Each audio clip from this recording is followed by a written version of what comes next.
In the name of Allah, the most gracious, most merciful. Hello my dear students, I hope you all are fine إن شاء الله.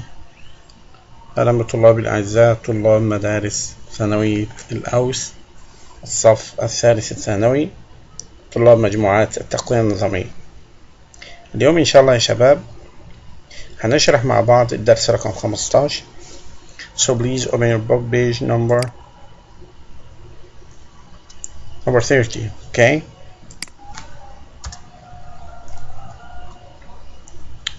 Yeah. Our lesson today about reported speech. But the reported speech today in the questions.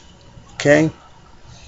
In the last video we explained the reported speech as the statements.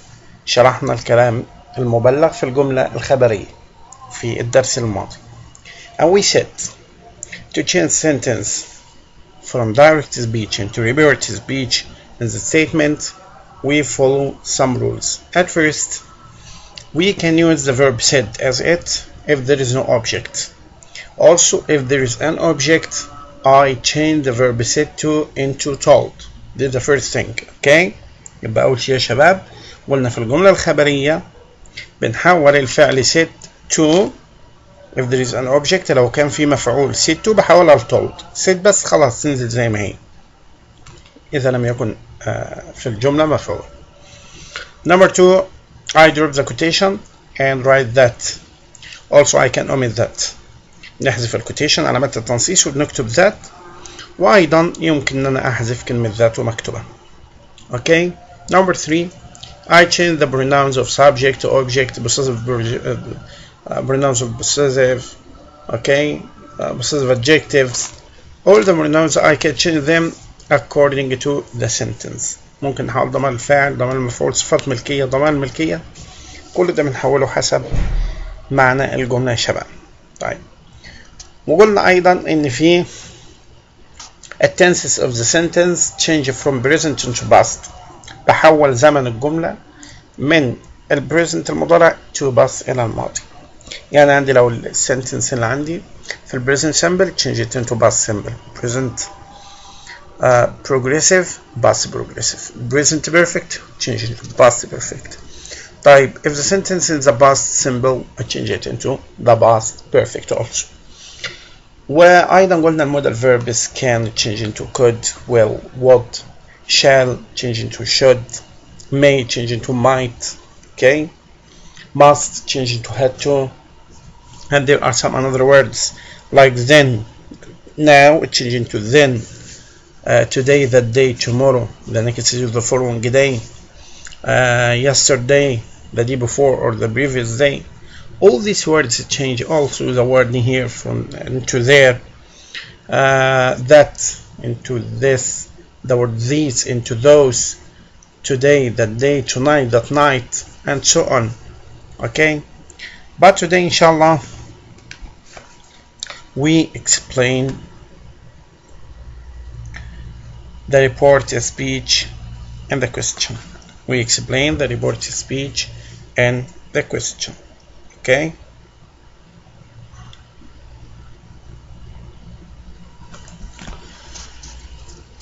To change the question from direct into reported speech.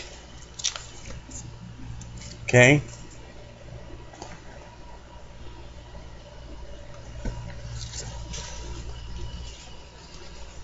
We said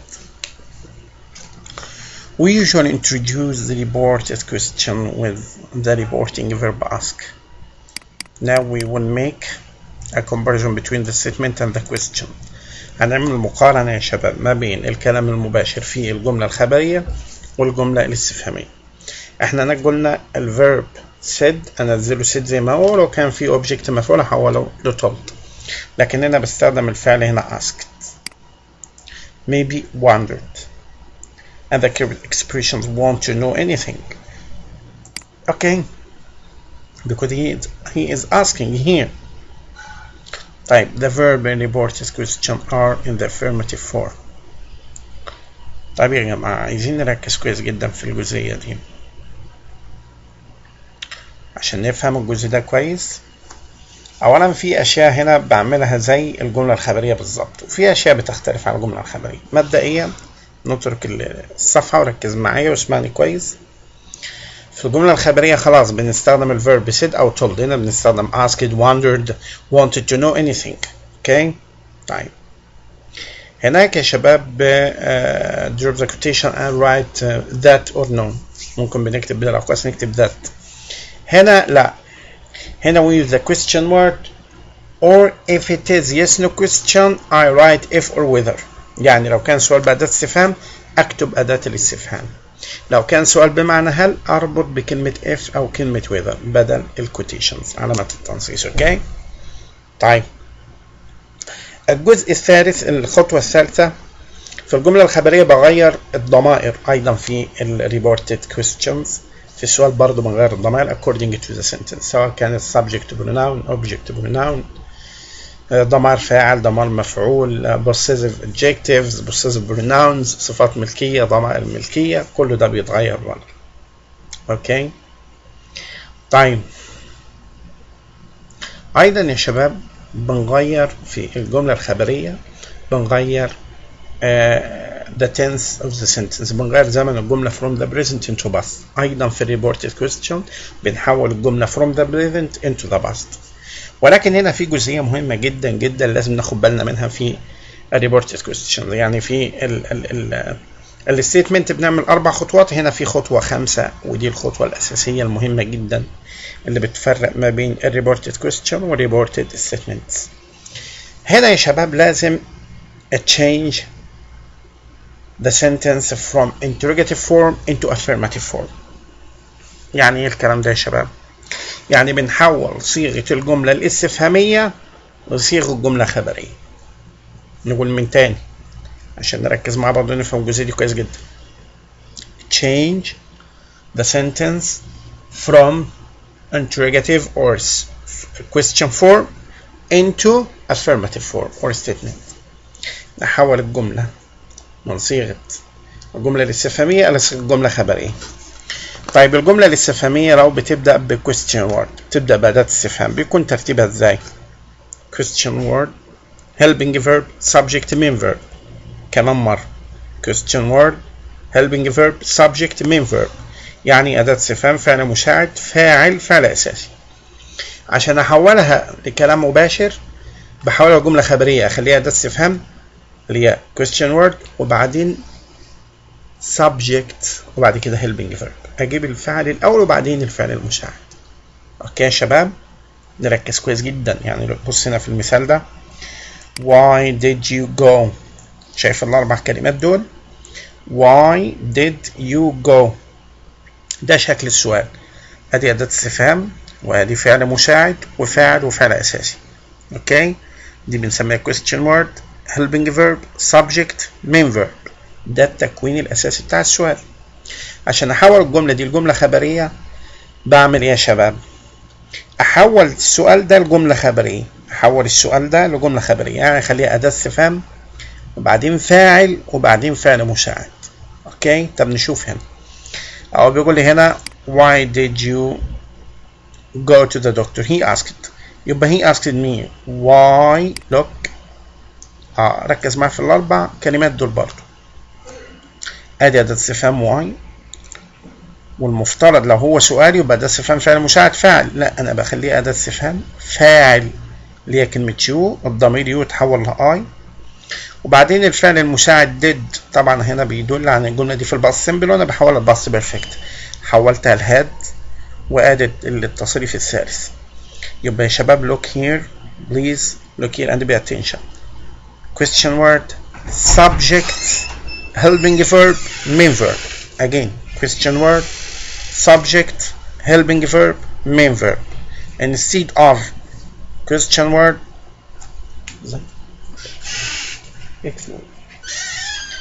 instead of question word helping verb subject main verb I change it into question word subject helping verb main verb. يعني بدل ما أداة استفهام فعل مساعد فاعل فعل أساسي خلينا أداة استفهام فاعل فعل أساسي فعل مساعد. اوكي الجزئية دي مهمة جدا يا جماعة. طيب بعد كده بيقول if the direct question begin with question word the reported question also begin with the same question word. يعني مندوب أداة استفهام خلاص. في report speech أداة استفهام. Where are you going? He asked me where I was going. هي where هي زي ما هي. طيب if the direct question doesn't begin with question word the reported question begin with if or whether. لو كان سؤال بمعنى هل يا شباب مندوب بهيلبنج فيرب، أي جملة مندوب بهيلبنج فيرب يبقى ده سؤال بمعنى هل. Did you enjoy? Do you enjoy? Have you enjoyed? Can you enjoy? Anything, any helping verb.